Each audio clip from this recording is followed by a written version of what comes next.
Welcome to the Team EF Coaching Performance Podcast, where we take information from the highest level of sport and make it accessible for all cyclists. I'm your host, Zach Morris, and in this episode, I have a very special guest with me. I have Mr. Will Girling, who is here with us in Girona at the Pro Team Camp, and Will is the nutritionist for pretty much the whole team. That's right, Will. Yeah, for the whole team. That's right. Welcome to the show. Oh, it's good to be here. It's nice. The setup's pretty cool as well, eh? Yeah, new setup, new upgrade. You guys are hopefully appreciating some new audio. And if you're watching the video version, we are doing a video podcast today, so you can find this on Spotify video or maybe YouTube. So welcome everybody from the video for the first time. Nice to meet you. Yeah. So, Will, how's your week been going so far? You've been pretty busy here at the camp? Yeah, pretty busy. One-to-ones with all the riders, one-to-ones with all the soigneurs, and then a bunch of meetings with staff that, like Jono, the GM, and the chef, and other people. New people to the team, old guys returning with old issues. Must be a lot going on. Yeah, exactly. But setting up for the best success for season 2023. Yeah, it's an exciting year. The new roster is exciting. Everybody's vision's exciting. Lots of new stuff happening. So it's great. So, Will, you've been in the nutrition game for a while. Tell us a little bit about you and how you worked your way to becoming the big dog in the nutrition game on the EF Pro Cycling team. Sure. I actually, my whole journey started from being a personal trainer, actually, from being 18. As I did that, working with people, I realized that nutrition was the thing that people still struggled with. You know, people could get to the gym more often than not. And my own relationship with nutrition has been an interesting one, from a large child to also a bit of disordered eating myself, and started to do some courses in nutrition, did a couple of really shit ones, and then did a postgrad diploma in nutrition. Then I did my master's degree in nutrition, started working at Pro Conti team. So how long were those, over what period of time were those studies? So from 2016, I started my postgrad, and then I did one each year prior to that, which weren't the very good ones. So I guess 8 years. Wow, that is a lot of time honing in on understanding nutrition and just trying to have the best understanding of that one particular area that you can. So 8 years is a long time. Yeah, it's been a while, and it's always interesting. What I love about science so much is that there is always more research coming out. There is always evolvement in the area, and you can read these studies, pick up new knowledge, pick up new understanding, and apply it straight away. You know, we could read studies today about certain things and apply it to the riders for this next season. Especially in a sport like cycling, where it's so physically demanding. You really notice the differences. You know, there are some things that come out that might not directly apply to somebody working out a couple hours, a week. But with these guys, the smallest change in their protocol makes a huge difference. For sure. I think there's inevitably, I think we know that the temperatures are rising. Some of the hottest racing we had last year. And we're doing big pushes now on how can we keep them cool? Yeah. How can we improve performance in the heat? And that's a big drive and a big point for us this next season. I was fascinated, and I didn't hear anybody else really talking about this, but you bring up the body temperature thing, and I was fascinated at how much effort Jumbo-Visma put into keeping Vingegaard cold. Like, you would literally have Wout van Aert coming back from a breakaway, grabbing ice bag or a cold bottle, and directly handing it to Vingegaard as the train came through. Like, the entire team was hyper-focused on keeping him cool. Yeah, exactly. We had some similar things as Jumbo, but just not as widespread, I guess, because their soigneur fleet of cars is a bit more extensive than I think anyone else out in the peloton. But they have mini freezers in all their cars, and they then have ice socks and whatever else in there to give out to all riders at loads of different points along the race, and ourselves included, using like Never Second products. Have ice gels, which is a bit like a slush puppy or a nice slurry, and the guys have that, and then that keeps their core temperature down as well. So for my Canadian followers, he was just talking about a freezy. We call those freezies. Yeah. Love it. So you went in, you became a trainer. You spent 8 years studying nutrition, Yeah. and you worked in some other sports, right? Yeah, I've worked with professional boxers. I worked actually with Derek Chisora, who was fighting Tyson Fury for the world. Really? Yeah, I worked with him for a few fights. That is amazing. His So what are those guys? What was those guys' nutrition like? Similar to cycling, or No, very different. Yeah, okay. Yeah. Also, the attitude's very different. okay? Those guys' philosophy around food, philosophy around training is different because they'll also focus it just for a camp. Right. They'll have 1-2 fights a year, Right. do a 12-week camp. It's during those 12 weeks that's like, okay, yeah, I'm going to be good now. I'm Okay. going to do something. But the rest of the time, they just do what they want, booze, drink. Not all of them, maybe. There are some probably more professional boxers out there, but a lot of the ones I've worked with, they're like that. When you're a pro cyclist, you've got like 4 weeks a year to slip up tops, and if you slip up too hard, your whole season's maybe in jeopardy. So Exactly. You get like October or November, maybe. That's it. maybe some guys were still racing in October this year. Yeah, loads of those special edition races where they're all doing that. And that was like late into October, even November, right? Well, with the new point structure, right? The seasons just become so long and so important the entire season because now we need points to stay in the world tour, right? This last year of the 3 years has just been crazy, especially with obviously the previous years of COVID. Points were even more sought after, and I think it did make for interesting racing in some respects. I agree. But with the kind of way that funding is in cycling, it also needs a little bit of a look at in terms of how many points you get for a win. Because some of these one-day races, you get like 400 something points for. You win a stage of the Tour de France, hardest race in the world. Yeah. You get like 100 and something. Yeah. So And it's just as hard to win a tour stage as it is almost anything, right? exactly right. Best bike racers in the world going out. Yeah, for sure. So you were working with boxers and what other type of athletes? Yeah, so I've worked with guys in Ironman, a lot of Ironman, Cool. professionals and amateurs, all the way to like Kona, both 70.3 in full distance. So was that kind of like your introduction to really focusing on endurance sports? Were the triathletes? Yeah, it was. My personal love and why I got into nutrition specifically in cycling was through bike packing. I've done some really big bike packing trips. Really? Yeah, 200-mile days. Like taking your tent in the bag? Yeah. All Just the free bags and all that? camping. Yeah. Really? Yeah, I did. I did the width of Spain. I got a ferry to Spain from England. Rode the width of Spain, did the bull run in Pamplona, and then like rode the length of France, and like that was my introduction to cycling. I bought like an 800-pound bike, and I just I didn't knew nothing about cycling. Okay. And that was my introduction. I was like, this is the best. Okay. So how do you, here's a question. How do you go from like entry-level bike packer on an 800 quid bike to becoming the head nutritionist on one of the biggest teams in pro cycling? Yeah. I mean, a lot of that's like, I guess, grind and hunger, right? To achieve and be at that level. I think I did, as I did my master's degree, I was like emailing nonstop to teams and people and just reaching out to them and just trying to get jobs essentially. And eventually someone took me up. I worked with them for 2 years, and then I worked freelance at the World Tour with some CCC guys for a couple of years. And then I got this job. Right. And I remember I reached out to one of the guys on the team, didn't get a response. And exactly a year to the day, I emailed him again. And like a year later, and I didn't get a response again. But then 3 months later, I got a random call, and they were like, "Oh, do you want an interview?" Wow. And I was like, "Yes, I do." It's funny how things work in cycling. It's so much is timing.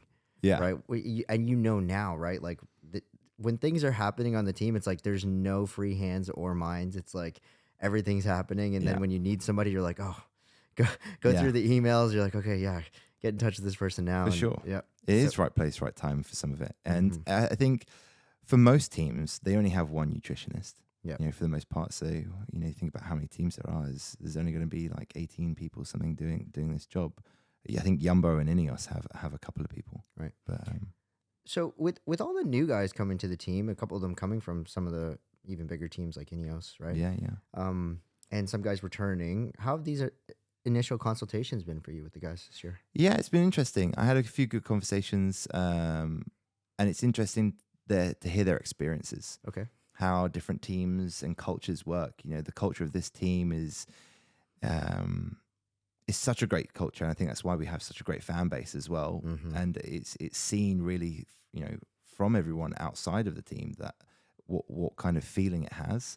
And there are other teams with, I think, that are a lot more analytical. There are a lot more about just winning, Right. and that comes across in some of these conversations. You know, you hear from them about how it is, the mentality, and you know, maybe they're not enjoying that as much, or the impact it has, I guess, on day-to-day living. So how does that trickle down to what's on the plate? Yeah, so some teams have done plate service. You know, this is what you have. This is what you get given.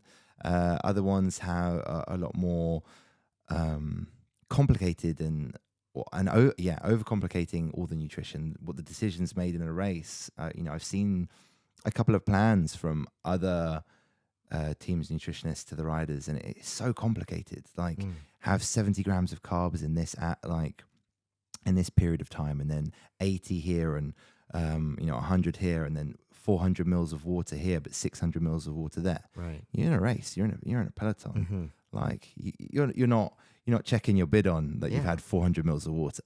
Like you're not doing that. It's hard enough to remember to get a bottle, a couple gels in an hour, right? Exactly. Like especially a race like the Tour de France, where it's focused from start to finish, full on racing. Exactly.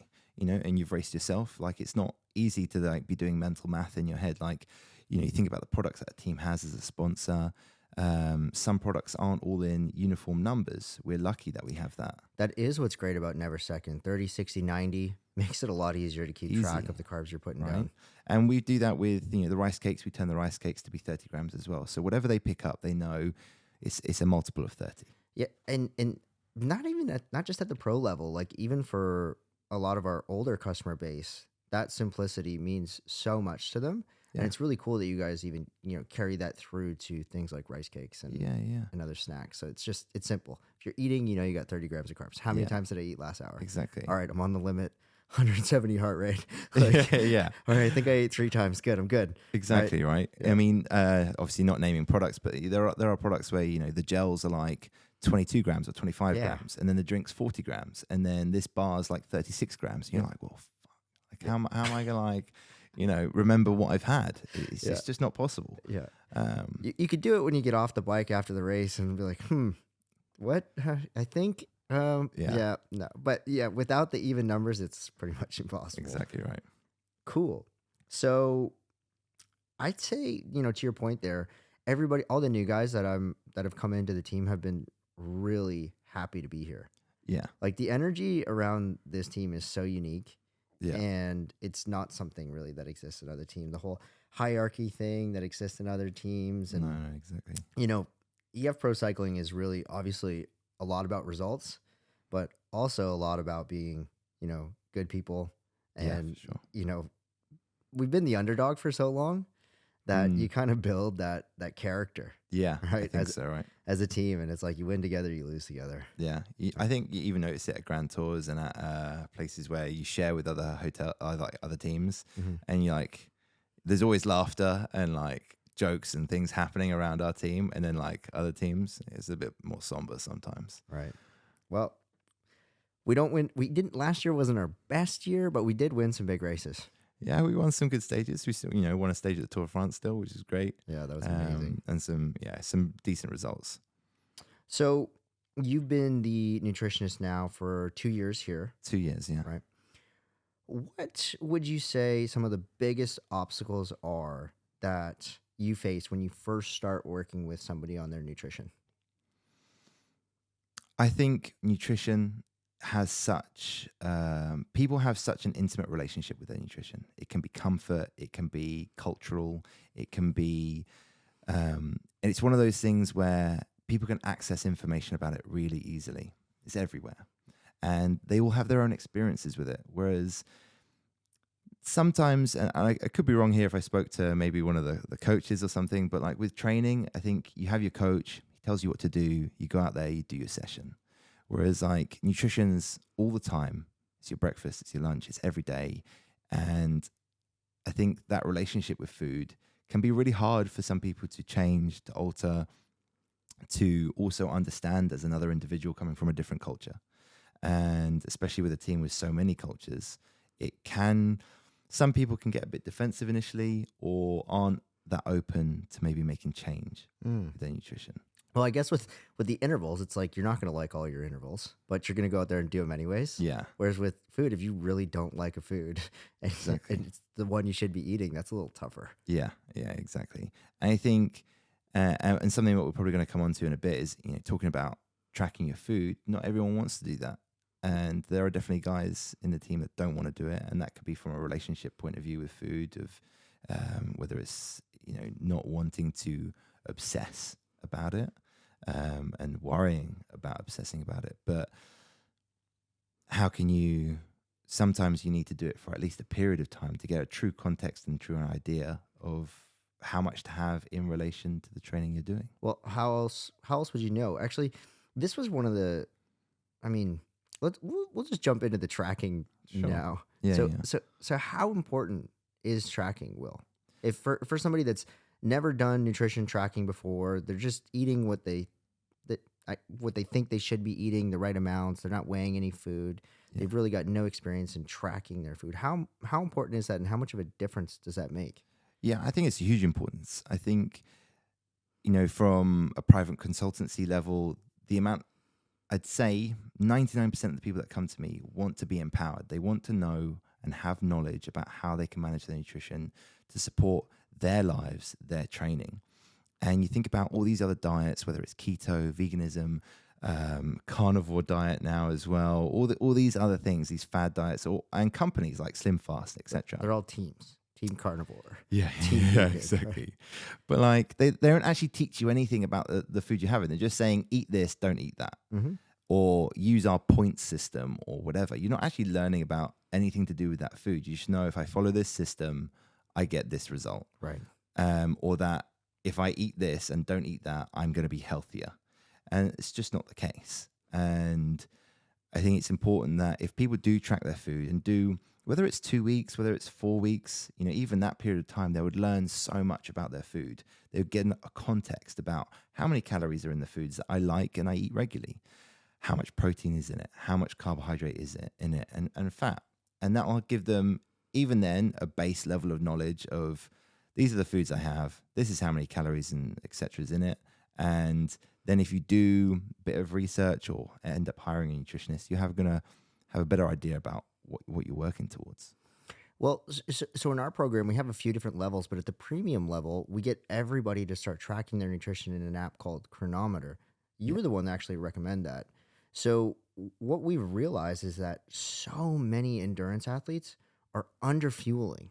Yeah. And it's not until we look at 2 weeks of their, nutrition tracking that we can really pinpoint that and say, like, look, this isn't an idea that we have. This isn't something, we think we're on a hunch about. You are under fueling, and that's why you're constantly running out of energy at the end of your workouts. You're dealing with way too much muscle soreness, and you're just not recovering from your sessions. So these are the types of things that we learn from a lot of amateur level athletes, and actually even some pretty high level athletes who just constantly under fuel for their workouts. Yeah. It's easy. At the higher level, it kind of happens sometimes for a different reason, that if it's zone 1, zone 2 ride, it's just easy. Like, it's not hard for them. And they can go out and they can do, 3, 4, 5 hours on minimal fuel, but it doesn't mean that they're not burning calories during that time. And if you still go out and burn like 5,000 calories, which you could easily do on like a 4-hour, 5-hour ride, for these guys anyway, that if you haven't fueled that ride properly, then you're going to come off the back of that and be like, well, I've got to eat a lot now to kind of level that out. And then that carries over to the next day. And that's the same with normal everyday people, as we did, we did a cool seminar the other day with the guys here at the camp. Yeah, that was amazing. And, even then a couple of the guys mentioned, and I could see some like nods of, oh yeah, that's me.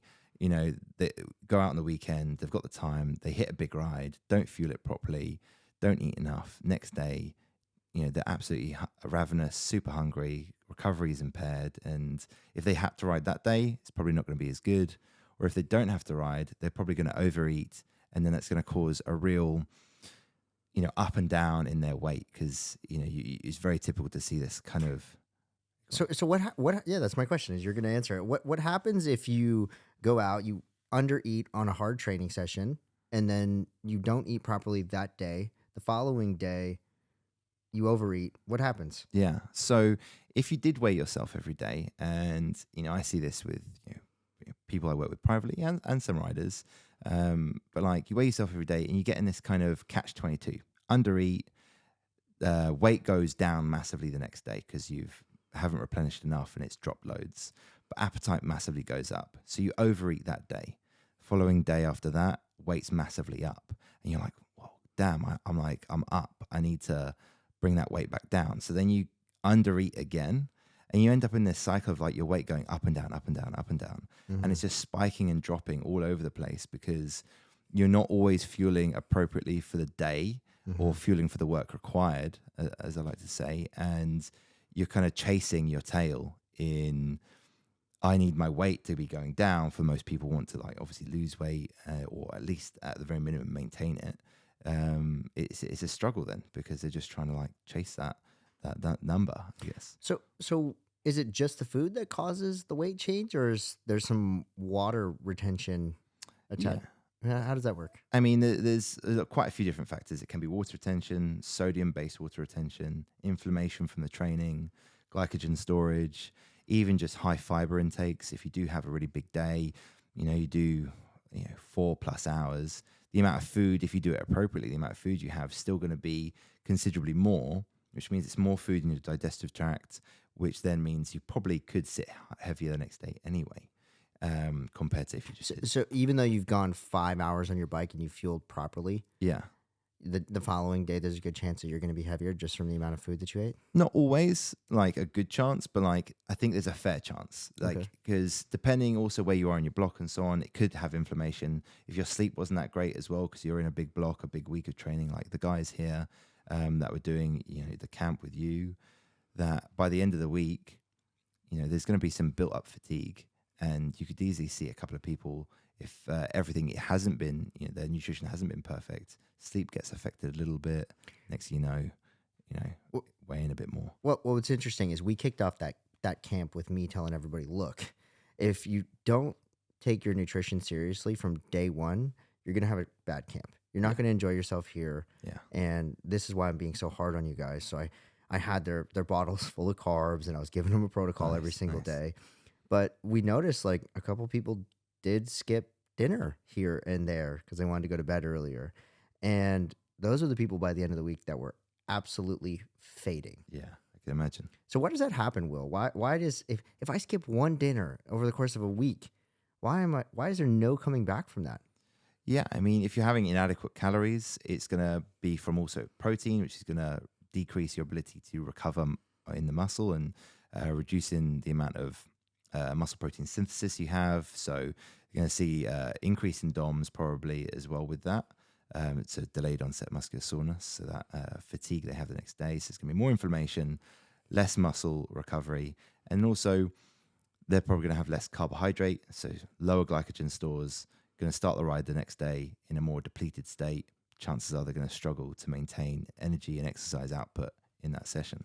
Sounds like a really out of whack body, underfueled, super inflamed, carrying more water. You might even be heavier. Yeah. Like that doesn't sound good at all. No, I mean, definitely it can happen. Yeah. And it's not going to be leading to the best week of riding, that's for sure. So let's talk about how we can optimize this. So we kind of went over all the stuff that can go wrong. Yeah. So let's look at a couple of different scenarios in terms of workout types, and then build some strategy around what would be the optimal fueling for those types of workouts. So let's look at a 5-hour ride. I get a 5-hour ride. How should my maybe days leading into it look the morning of while I'm riding, and optimal recovery for something like that? What does that look like to you? So as long as it, let's just say it's going to be going into it normally, because unless they're doing a really late, intense turbo session or something the night before, we don't really need to consider anything. And I said endurance, right? 5-hour endurance. You did say endurance. Okay.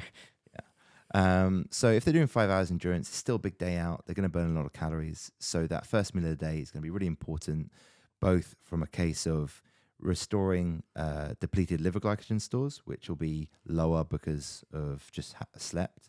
You need to maintain your blood glucose whilst you're sleeping. So that'll be lower. Wake up, we want to replenish that. But you also want more calories just because 5 hours and it's going to be a big calorie expenditure. You just need to get on top of it from the start of the day. So even though we're riding easy, I still need more calories for my breakfast. 100%, yeah. And you're looking for, obviously, a large carbohydrate-based meal with some protein and a little bit of fat. And what that could look like, you could probably look in anywhere between 20 and 40 grams of protein in that meal, which you could get from eggs, yogurt, or some people like just have whey protein because it's very easy. You can mix it into your oats or some yogurt or something like this. And that's quite a nice way to have it. Carbohydrate-wise, for something like that, you're looking at like kind of 1.5 grams per kilogram body weight to like 2.5 grams your body weight. And why would that change based on what? I think it would change slightly based upon how soon afterwards you're leaving from having that meal. Some people just can't stomach a lot of food, and that could be a struggle. It could also be based upon overall goal. Are they trying to drop body fat? Are they trying just to maintain? I mean, if you're at a training camp, typically I would say don't even try and lose weight at a training camp. Yeah. It's going to be such a hard week of training. Just focus on recovering and eating well. You can lose weight in so many other areas of the year. Right. Unless if you're professional, it's a bit different. Right. So big breakfast, bigger than you would maybe normally take on. Yeah. Mostly carbs and protein, low fat.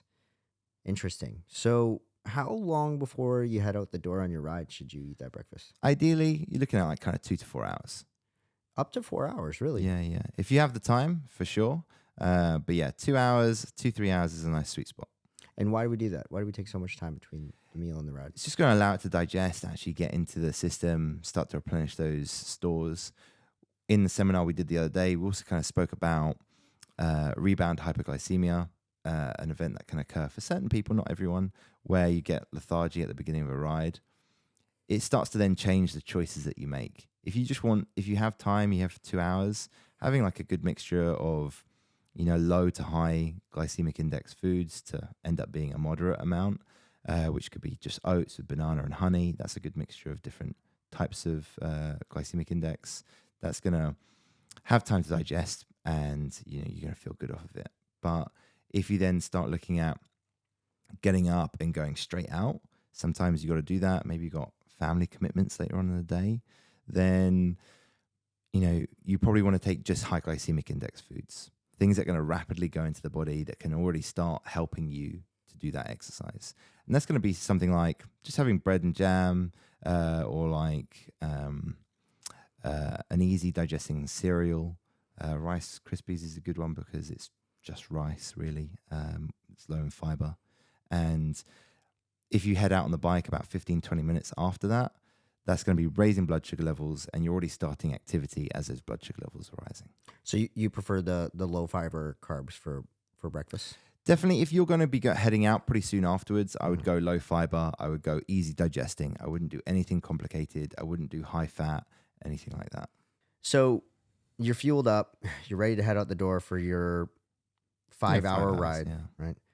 What should I have in my pockets? What should I be thinking? What should my fueling strategy be while I'm out there? What should I be thinking about here? You want to be a scout. You want to be prepared. Okay. Right?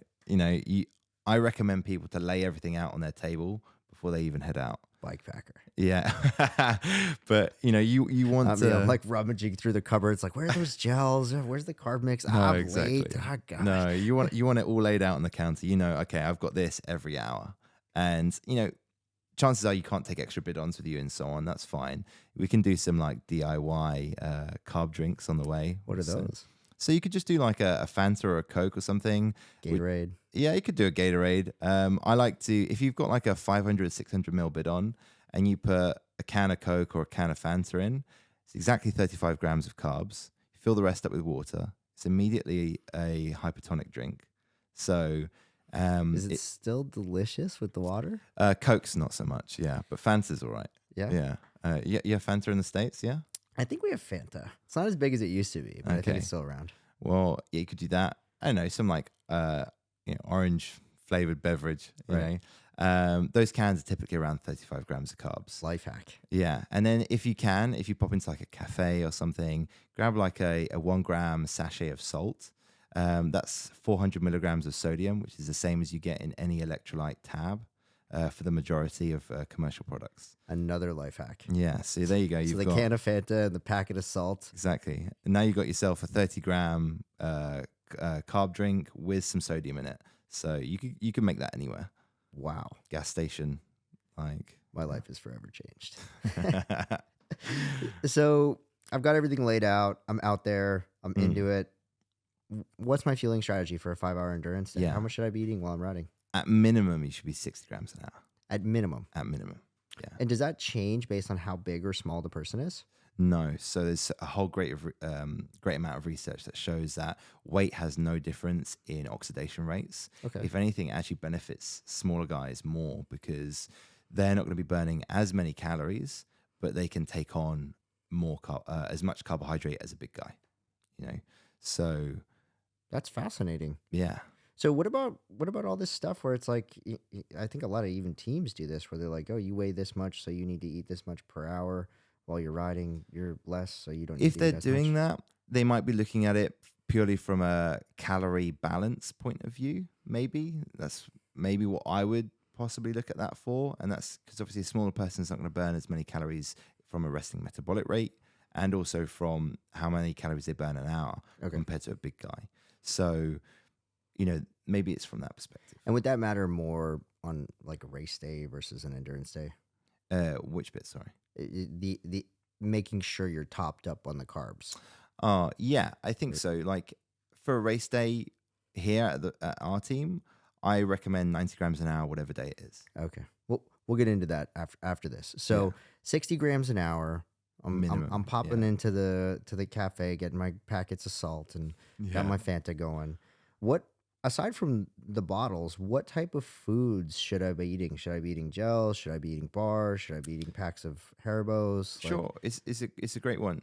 Ultimately, it comes down to preference with some rules. Okay. So the rules I would say is whatever food choices you go for, want it low in fiber because fiber is going to slow down digestion, probably going to give you some GI distress. Oh.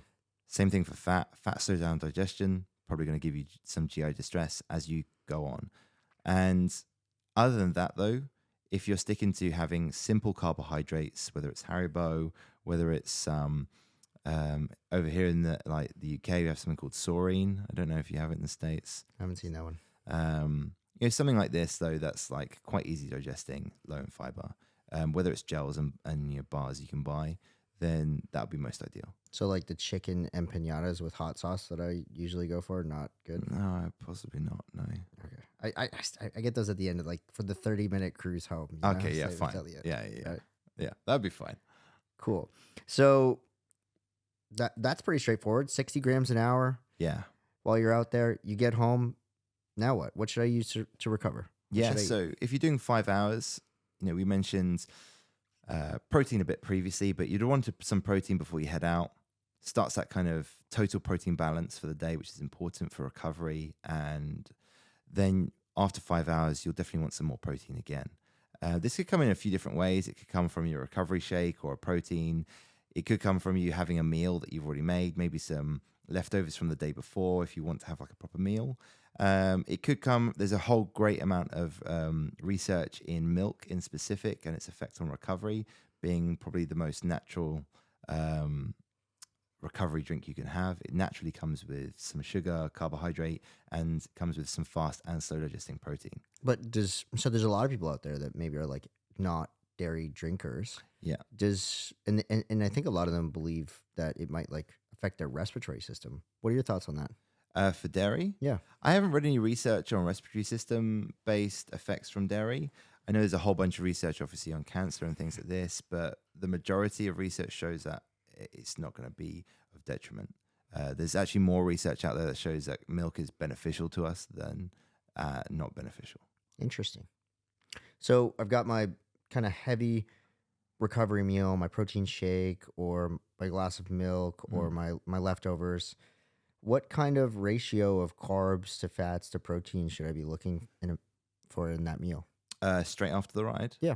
Yeah, so I'd be aiming for around 0.5 grams per kilogram body weight of protein, 1.2 grams per kilogram body weight of carbohydrate, and then fat I'd probably just keep under 10 grams. That's just once again not slow down digestion too much. Make sure you're getting those carbohydrates rapidly into the body to help recovery. And how soon after the ride should I eat that? It's not going to be a case that if you don't get it in straight away, like your legs are going to start melting away or anything. Right. But if you have activity the next day, that's really important. The sooner you get it in will aid that recovery process a bit more. But if you came in and you had a shower or something, it's not going to be the end of the world. Right. Cool. So after my recovery meal, how do I set myself up for success the next day? Yeah. So it's interesting, actually, we were talking about a 5-hour day because I did it exactly. I planned a whole day out for one of the EF riders yesterday. Cool. And, he had his breakfast. It was oats, banana, some juice, honey, and some bread and jam. I fed him 90 grams an hour for his ride through gels, drink, and a couple of the DIY things as well, because he's not going to have the team with him. So he'll make a couple of those. And then he finished. I gave him a liter of chocolate milk, 1% chocolate milk. A liter. A liter, yeah. Delicious. It gave him exactly those macros that he needed. It came out at 35 grams of protein, 100 grams of carbohydrate, 10 grams of fat. So it's bang on. Perfect. And then after that, he had some cereal because he's going to ride again really hard the next day. Make sure he had enough calories. So cereal's just really light, really easy, especially after all the food he's had already. He's not going to feel massively hungry. Right. And then he had a really nice kind of Mexican-style tortilla, chicken thigh fajitas, I guess. And how many fajitas? It was only 2 fajitas, big ones though. And it had rice, beans, obviously some coriander, a little bit of guacamole, and some pan-fried chicken thighs. No dessert? No dessert. He had like a pre-bed snack of some yogurt with some berries and peanut butter. Okay. Yeah. So it's not too bad. So you think most people riding 5 hours on an endurance pace should be looking at something like that? Yeah, I think so. I mean, typically average expenditure on a bike, I'm going with averages here, but like it's about 700 calories an hour. Mm-hmm. So I mean, for a good rider. Yeah. 650 maybe if you're going at a slower pace, 600. If you're going even slower than that, obviously it's going to be less. But like if we went with the average of 700, it's going to be what 714, 21, 20, 3,400 calories ish. I think that's terrible math. On 5? Yeah, it would be like 28 plus 35. Yeah, and then add your RMR to that, so your resting metabolic rate, which for the majority of people is going to be like around, let's say 1,700. So now it's coming up to like 5,000 calories for that day. Right. That can be really hard to get in if you don't consciously think about it. And then maybe that's not all you're doing that day. Maybe you got to go walk to the shops. So there's a bit of non-exercise activity thermogenesis. Maybe work a job. Work a job, exactly. Kids, got to play with your kids, something like this. Suddenly, okay, there's like 350 calories of non-exercise activity. Thermic effect of food is 10% of total caloric intake. So now you've got like another 1,000 calories near enough. It's like 850 calories there just from other things. So it's like now it's nearly 6,000 calories. Yeah. Yeah. So, I mean, we really drilled that home this week with our group of guys that were here in Toronto with us. And they left like realizing okay, I really need to think about staying on top of my food. Because if you don't, then you can't play bikes with all your friends when you want to go fast up the hill. Yeah, exactly right. So, yeah, but that thermogenic effect of food there that you mentioned, that's also another big one that I think most people don't take any consideration to at all. No, exactly. So how important is it to track that? I think it's an interesting one. Sometimes I include it, sometimes I don't. Okay. And the reason why I don't is because sometimes people don't always fully report everything they have. So when we look at dietary recalls, so that's where you finish your day and then you try and think back to what you've had over the day. Some great research papers showing it's about 30% inaccurate, which obviously every 1,000 calories, that's 300 calories. Forgot about that chocolate bar I wolfed back the airport. Right. So, 10% kind of maybe mitigates some of those little things that people have. Right. But, That's why, it kind of comes back to that point that we're trying to make about tracking your food and why it's so important is like, if you do that, you're going to get a better idea about how much to have, what you're having, and actually be more clued into it. I think if you've never done it, it's almost like an essential part of understanding nutrition. Yeah. I don't think there's any other way to really do it. I think if you were to track for a good period of time, it's not something maybe you'd want to do forever. You might want to start periodically again if you're getting ready for a big race or doing something Sure. like that. But if you've never done it, you've never weighed your meals, you've never really looked at, what it is you're eating on a daily, weekly, monthly basis. Like what we do with our premium clients is every week we send them a report of their nutrition. It's like, look, this is what you did on average over the course of the last week. And those reports tell you a lot. Yeah, for sure. And when you have that accountability or somebody saying, hey, this is what you did, you need to change this, like eventually you work your way into, a good nutrition protocol that works for you. But not only that, you actually understand because you've, put the effort into tracking those meals, and actually now you have a lot of data to go back and look at. So without the tracking, I mean, I don't think it really works. No, for sure. I mean, it's hard to say if we looked at it purely from a calorie perspective as well. Somebody's trying to drop body fat, lower their weight, ultimately, that if they track their food every day and they did their exercise, etc., and track that as well, let's say cycling for this case, you've got your power meter, heart rate monitor, you know how many calories you burned in every session. You weigh yourself every day to get an average. Okay. At the end of the week, let's say your weight is exactly the same. If you tracked everything perfectly and you did, how much activity you did every day, step count and exercise amount, and your weight is the same, that means you're in a maintenance. You're not in a calorie deficit. So then you can easily make the decision to go, oh, well, I should lower my calories because I'm obviously not in a deficit. And then they've already learned from 1 week of full tracking, doing their exercise and tracking their step count, which is non-exercise activity, that if I eat this much with this much activity, it's maintenance. And then they can already make that decision to go, oh, I want to lose weight. I'll drop it 300 calories every day. Mm-hmm. And the difficulty obviously comes is that not every week's the same. Right. And so, sorry, Jeff. No, I was just going to say, but you still learned something there. Like you know how many calories to have. Yeah. And that's the important part, is just kind of learning and understanding and working your way to like just improving all these different areas of your life. But that's why people hire coaches like you and like us. Yep. So, Will, that was great. I think the endurance day was pretty well covered. How much does it change for a day where, let's say, you're going out and hitting threshold efforts? Yeah. How many hours though? Are we going to just like? I think it's kind of broken up into two categories, and one of them might be unique because let's say, for example, you're going and you're doing a sportive race that starts at like 6 o'clock in the morning. Like, how do you even approach something like that? Yeah. So we'd start with a carb load the day before, right? Or we hope we would. Yeah. Yep. And it's not good to try to lose weight the week before the race, folks. No, definitely not. Definitely a bad strategy. 1 day carb load is more than enough for a sportive like that. You don't need to do 3 days, don't need to do a depletion session, some of these old school thinking. So just 1 day before, aim for around 10 grams per kilogram body weight of carbohydrate. So you get a really enjoyable day. Nice. And you want to start the day big. I think the biggest mistake I see with carb loads is people eat normal all day. They get to dinner, especially if they're at a sportive, they're at a different hotel, they go to a restaurant, they have a pizza, you have food you never have before, and then they wonder why they wake up in the morning feeling super bloated. Right. So, start with a great breakfast, great lunch, snacks through the day, and, just dinner being normal size, and pick something that you regularly have.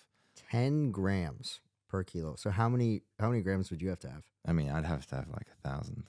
Gosh. Yeah. But that's a day out, man. It's a good day. It's a lot of Haribo. Yeah. So I'm all carved up. I'm nervous, not sleeping. Yeah. All right. Got a big day starting at 6 a.m. on the start line, which means I'm up at like what, 4? Yeah.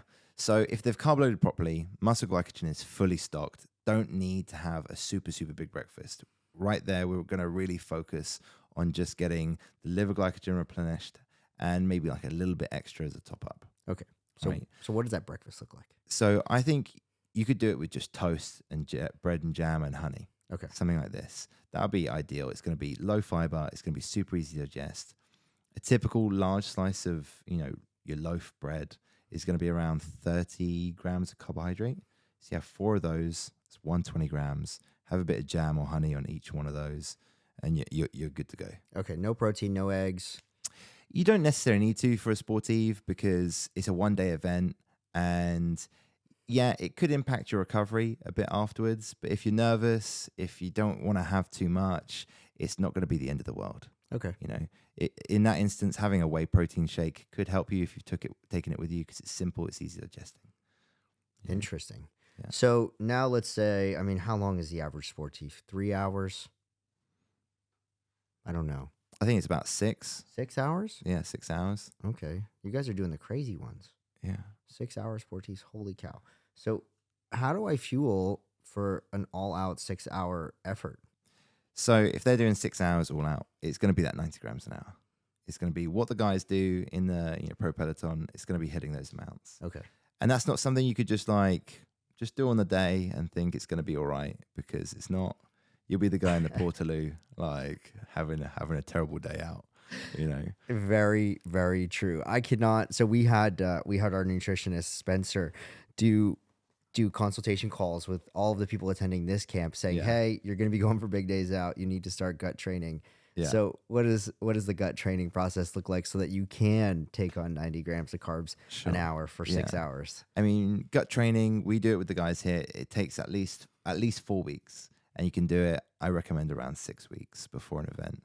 And that's where you just do 1, maybe 2 sessions a week, hitting the amounts you're going to hit in a race. And maybe in that first session, you don't even get close. You only can get up to 60 grams an hour. But then the next session, you do 70 or 80. One after that, you do 90. Maybe, you do one where you push it a bit further than that and you go into the hundreds. Getting crazy. Get it? Yeah, exactly. We have guys on the team that do 150 grams an hour. I'm a big carb. I have to eat a lot of carbs personally. Yeah. Minimum 120. Yeah, exactly. And that makes a massive, there's some great research coming out about 120 grams an hour, about not only the performance benefit is similar between 90 and 120, but in terms of reductions in muscle inflammation and muscle soreness is significant at that 120 mark. Interesting. Yeah. But they need to do that gut training. They need to be prepared to actually do that. Take their own products that they've been practicing with. Don't change the products on the day. Yeah, another bad idea. Yeah, I recommend to a lot of my people as well that if you are doing a sportive, check what the sports nutrition sponsor is of the event. Okay. Is it Morton? Is it whoever, Gatorade? Is it Lucozade? Something like this. Right. Because they'll be giving out those drinks free at the stops, right? Oh, that's helpful. Yeah. So then, why don't you do a couple of sessions using their products? Just, because if you're going to take them, then it's all right, rather than just doing a Hail Mary and thinking, fuck, have that and then you're in stitches. I'll be good. Yeah, exactly. Everybody thinks that. They're like, yeah, there's no, but I'll be fine. It's me. I think it's crazy, right? The amount of people that get a coach and train a year for a sportive, like the Etap or the Maratona or something like this. Yeah. And then they haven't done anything nutrition-wise. Mind blowing. Nothing. And then they wonder why they turn up and they're just throwing up and whatever else. Sick for a week after the race. Yeah. Well, what's the effect on the body? So a lot of people say oh, my stomach always gets kind of messed up when I go really hard. What is there any reason physiologically that might happen beyond maybe the nutrition? Sure. So as intensity increases or exercise intensity increases, more blood is going to go to the muscles that are being used to facilitate the exercise because it's getting more demanding. You need to deliver more oxygen to be able to facilitate and energy. So if you have something in your stomach, there's going to be less blood going to the stomach to help transportation of that food through. So then if you are going super full gas, really high intensity, it's going to be harder to digest food. It just is. Okay. But once again, if you practice that, you will get better at it. Very, very, very interesting. So Sport T sounds actually a little bit more, probably harder, but more straightforward to fuel than a 5-hour day that's kind of in the middle of a training block. For sure. I think it's kind of easier in a way also because it's one day, you've trained for a long period of time for it. Afterwards, you go have a nice meal, you're not worried too much about body composition, stuff like this, because you just had a massive day out and you've done the event. But like if you're in the training leading up to that, a lot of people, especially for like a big sportive with lots of climbing, are going to be wanting to drop weight. It requires a bit more control on a more consistent basis. In that regard, we do have some people that, definitely want to optimize body composition. When we look at, weight loss being a common one. What are some of your top strategies for a cyclist who's obviously concerned about performance, but wants to gain performance by optimizing body composition through weight loss? Yeah. And in terms of how it affects their nutrition. Yeah. Yeah. So there's a few different kind of strategies you can follow. It does depend a little bit on the person. One of the ones I quite like to do is I quite like to employ stronger deficits on recovery days. So if you're doing nothing, or maybe like a 1 hour easy cafe ride, give, take half an hour, I'd like to incorporate a stronger deficit there, because What's a stronger deficit? How much? I mean, moving more towards like 800 calories, As opposed to? what could be more like 3 to 500 calories on a normal day. Because calories work both on a daily sense, but also a weekly sense. And if you work out how many, you look at the training you've got, this is what I do for people, is I look at the training, I look at how many expenditure all through the week, get a weekly total. I can then divide that weekly total between the rides and how much of a deficit I can give on certain days, Right. and a stronger deficit on other days. And obviously, if we think about it like that, I can go, okay, well, I'm going to do a stronger deficit on these recovery days.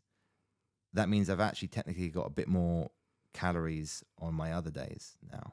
So you can fuel a bit more on those days. That might be the harder 5-hour days. So, or maybe some days where you have some intensity. Yeah, exactly. So if I'm on a calorie deficit, how do I structure my meals around my workouts if I still want to have good, solid workouts? So it's understanding that your sport is carbohydrate-based sport. It is glycolytic, which is that's what it means. You are going to be burning more carbohydrate than anything else. So doing high fat, low carb, or having your fat trying to be higher still in general, it isn't probably the best direction, because you obviously have only a finite amount of calories. You're going to want to have your carbohydrates still supporting the performance you're doing. And you can do that by, you having your turbo session or your training session, want to focus the carbohydrate both before, probably not during if it's only going to be a, hour and a half, because you won't need it, and then afterwards to support recovery. And that's going to be the bulk of where your carbohydrate is going to go. So before and after your ride, get all your carbs in so you can perform and then recover. Yeah, exactly. Interesting. And that could be obviously at different times of the day for certain people. If it's super early in the morning, I gave that recommendation about some high GI carbs. You could easily just get a couple of pieces of toast, jam, glass of orange juice. It's going to go down super quick.